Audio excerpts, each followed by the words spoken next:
Kata-kata adalah senjata yang sangat kuat dan sekali diucapkan, maka tidak akan dapat ditarik kembali. Perlu teman-teman ketahui bahwa setiap perkataan yang keluar dari mulut kita dapat mencerminkan kepribadian kita dan mendefinisikan nilai serta prinsip yang kita pegang. Memang secara tidak sengaja terkadang kita melakukan kesalahan dalam bertutur kata, karena kita sering mengatakan sesuatu tanpa menyadari maksud halus di balik kata-kata yang kita ucapkan. Untuk bisa memahami maksud-maksud yang halus tersebut, teman-teman, apa yang kita butuhkan? Kita membutuhkan kesadaran sosial, yaitu sebuah kemampuan untuk memahami perasaan dan sudut pandang orang lain. Mengapa begitu?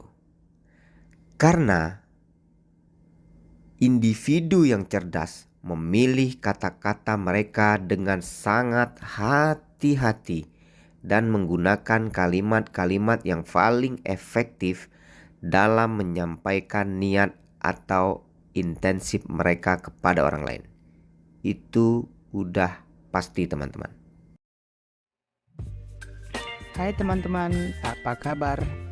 Jumpa lagi dengan saya Yayan, sobat terbaikmu dari Inspiring Words, menginspirasi dunia. Kata-kata yang tidak pernah diucapkan oleh orang cerdas. Yang pertama, teman-teman, ini bukan salah saya. Mungkin teman-teman juga saya pernah mengucapkan ini, atau teman-teman pernah mendengarkan orang lain mengucapkan ini. Memang seketika bermasalah dalam tim akan lebih mudah melimpahkan kesalahan kepada orang lain. Itu udah menjadi suatu hal yang lumrah atau sering terjadi, teman-teman ya.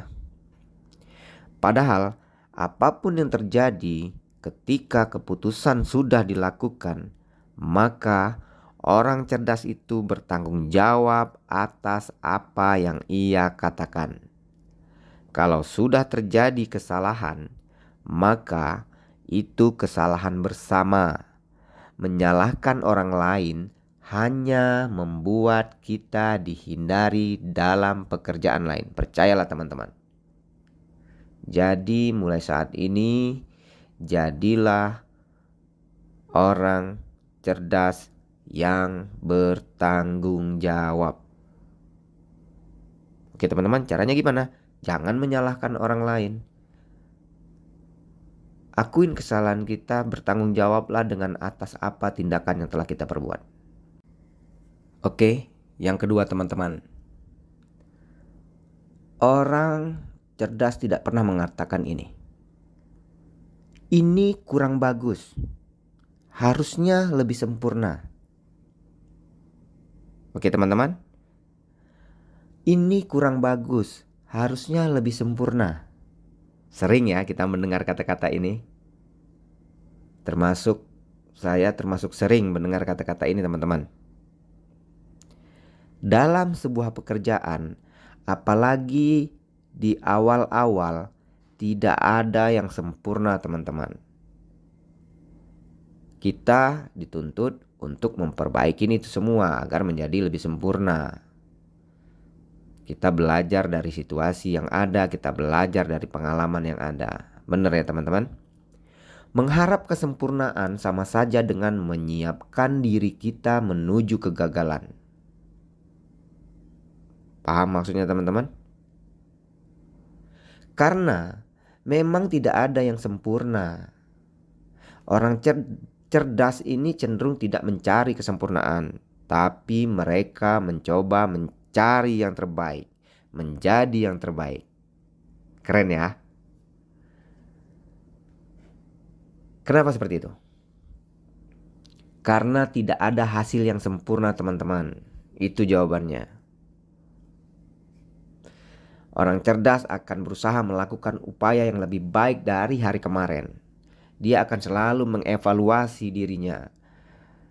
Dirinya akan selalu menjadi lebih baik dari hari kemarin. Itu udah sifat dasar orang-orang cerdas, teman-teman. Kemudian yang ketiga, ini di luar pekerjaan saya. Orang cerdas tidak mau mengatakan seperti itu. Tatkala ia menerima tugas dari pimpinannya, otomatis akan ada penilaian dari pimpinannya. Orang-orang cerdas umumnya selalu mendiskusikan dulu apabila ia melihat pekerjaan di luar job deskripsinya. Oke, teman-teman. Daripada dia menolak mentah-mentah pekerjaan di luar job desk-nya, lebih baik dia mencobanya. Siapa tahu dia mendapatkan penilaian baik dari atasan. Seperti itulah pola pemikiran orang cerdas, teman-teman. Dia tidak pernah menolak apa yang diperintahkan kepadanya dari atasannya, walaupun itu di luar job desk-nya, di luar tanggung jawabnya.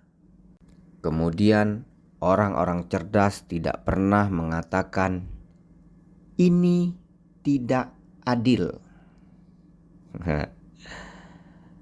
Sering kita mendengar kata-kata ini diucapkan oleh orang lain, atau tanpa sadar kita sendiri mengucapkannya. Orang-orang cerdas sangat menghindari kata-kata ini. Kenapa seperti itu, teman-teman? Karena kata-kata ini sifatnya seperti kekanak-kanakan, menggambarkan kita belum dewasa. Kita kelihatan tidak dewasa dan begitu naif apabila selalu memakai kata-kata ini. Oke, teman-teman, kita lanjut ya. Kemudian yang kelima, berbicara, saya lebih pintar dari Anda. Wah, ini bahaya ya, teman-teman. Pertama, ngomongnya salah. Ya, bukan salah sih, maksudnya orang-orang cerdas tidak mengatakan seperti ini. Yang kedua, ini menyinggung perasaan orang lain, teman-teman. Ini kita merendahkan orang lain. Ini tidak baik. Jadi walaupun orang cerdas atau bukan orang cerdas, kita jangan mengatakan kata-kata ini, teman-teman. Karena menyakiti hati orang lain itu akan menyusahkan kita nantinya di dunia dan di akhirat. Benar ya, teman-teman ya? Oke. Mengatakan saya lebih pintar dari Anda. Orang yang menggunakan kata-kata ini sebenarnya ingin menunjukkan kalau dia lebih tinggi daripada orang lain. Kalaupun dia lebih pintar dari orang lain pasti mengakuinya kok. Itu otomatis kok. Karena Anda memang pantas untuk mendapatkan hal itu. Orang lain yang akan menilai kita. Jadi kita gak perlu ngaku-ngaku kita lebih pintar dari orang lain. Kata-kata tersebut hanya ekspresi keangkuhan yang menuntut kita untuk diakui, tapi justru semakin jauh dari pengakuan itu. Angkuh, ya kan, teman-teman? Sebagai seorang muslim, ya saya mempercayai bahwa kesombongan itu sangat dibenci oleh Tuhan kita. Kemudian yang keenam, teman-teman. Jangan tersinggung ya. Sering ya. Sebelum mereka mengucapkan kata-kata yang ingin mereka ucapkan ke kita, mereka akan mendahuluinya dengan kata-kata jangan tersinggung ya. Atau setelah mereka ngomong tuh mereka akan mengucapkan jangan tersinggung ya, seperti itu. Sejak awal sudah kata jangan tersinggung, meski pada akhirnya akan menyinggung perasaan orang lain, teman-teman. Sering banget ini terjadi. Orang cerdas tidak akan memakai kata-kata ini, terutama para pemimpin hebat. Akhirnya orang sudah defensif duluan, teman-teman. Orang sudah ilfil. Seperti itu. Jadi teman-teman, solusinya jangan pernah lagi mengucapkan kata-kata jangan tersinggung ya. Jika kita tidak mengucapkan kata-kata itu, teman-teman, secara otomatis kita tidak akan menyinggung perasaan orang.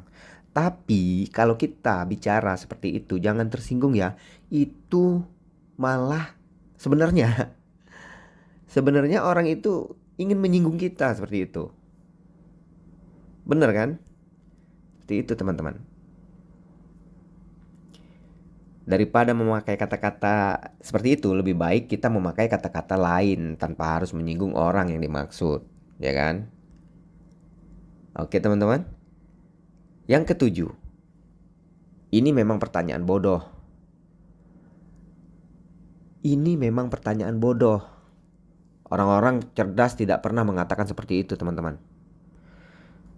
Contoh nih, dalam suatu forum, orang yang memakai kata-kata ini biasanya tidak menyimak dengan baik atau tidak memiliki kepercayaan diri yang baik. Orang cerdas cenderung menghindar menggunakan kata-kata ini, teman-teman, karena kita tampak tidak yakin dan tidak percaya diri di hadapan orang lain jika kita mengeluarkan kata-kata ini memang pertanyaan bodoh. Ingat ya, teman-teman. Mulai saat ini, setelah mendengar video ini, sebaiknya teman-teman tidak mengatakan ini kepada orang lain. Kemudian yang kedelapan, teman-teman. Saya tidak bisa melakukannya. Waduh. No. Mulai saat ini, teman-teman, berusahalah untuk tidak mengatakan saya tidak bisa melakukannya. Ini salah satu kalimat atau kata-kata demotivasi. Udah kalah duluan sebelum perang dimulai. Benar kan? Sudah gagal duluan sebelum perjuangan dimulai. Mungkin kita sudah kewalahan dengan berbagai tugas yang diberikan, sehingga kita mengatakan atau mengeluarkan kata-kata tersebut. Atau mungkin kita mengeluh dengan berkata tidak bisa melakukan ini, gak bisa melakukan itu. Kalau kita sudah berpikir kita tidak bisa melakukan sesuatu atau melakukan hal itu, berarti kita pasti tidak akan pernah dapat melakukannya. Percayalah, teman-teman. Solusinya gimana, Mas? Ya lakukan. Kemudian di mindset kita tanamkan, katakan kepada diri kita sendiri bahwa aku bisa melakukannya. Ulangin itu. Aku bisa melakukannya.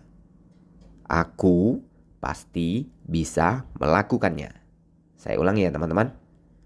Jika kita menerima tugas dari atasan, kita belum pernah melakukannya, maka jangan pernah kita mengatakan kepada atasannya kita tidak bisa melakukannya. Tetapi tanamkan di mindset kita, bicaralah dengan diri kita bahwa aku bisa melakukannya. Dapat ya, teman-teman, poinnya? Oke. Berikutnya, teman-teman, yang tidak pernah dikatakan oleh orang-orang cerdas. Ini salah satu kalau saya boleh bilang sih orang sombong, teman-teman. Begini kata-katanya. Serahkan sama saya.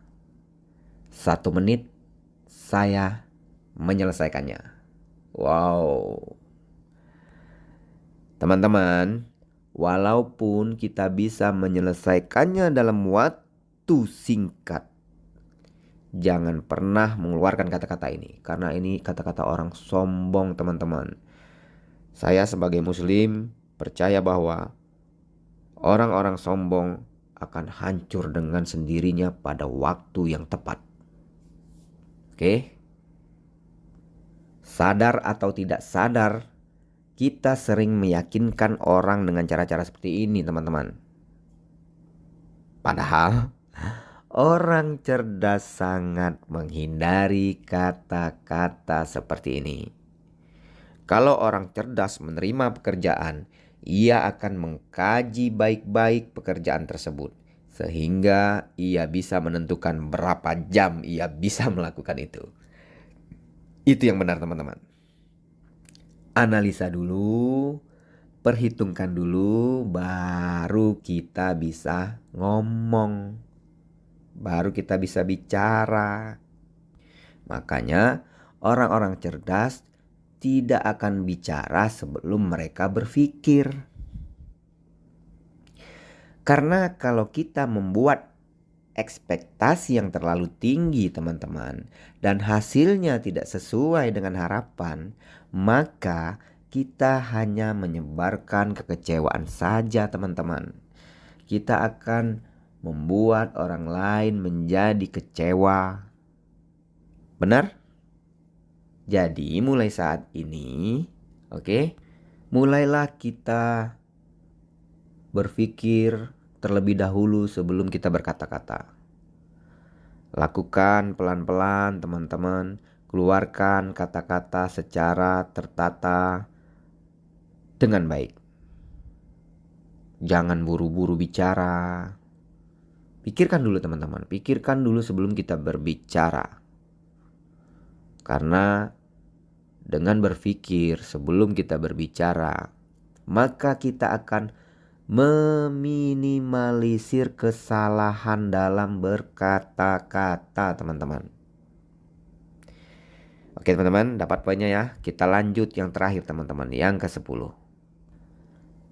Orang-orang cerdas tidak akan pernah bilang seperti ini, teman-teman. Kan sudah saya bilang. Ini kalimat yang bisa menyudutkan orang lain, bisa menyalahkan orang lain, menyakiti hati orang lain. Ada beberapa orang yang ketika terjadi kesalahan, ia akan mengatakan hal ini, teman-teman. Tujuannya apa, Mas? Tujuannya untuk melindungi dirinya. Sebenarnya sih permasalahan itu dia yang menyebabkan. Tapi untuk melindungi dirinya, dia akan mengatakan, kan saya sudah bilang. Padahal di mana dia ketika keputusan itu diambil, ya kan? Sedangkan dalam bekerja sama, sebuah keputusan adalah hasil dari musyawarah bersama, teman-teman. Thanks for watching. Keep spirit, keep smile, and keep happy. Bye-bye.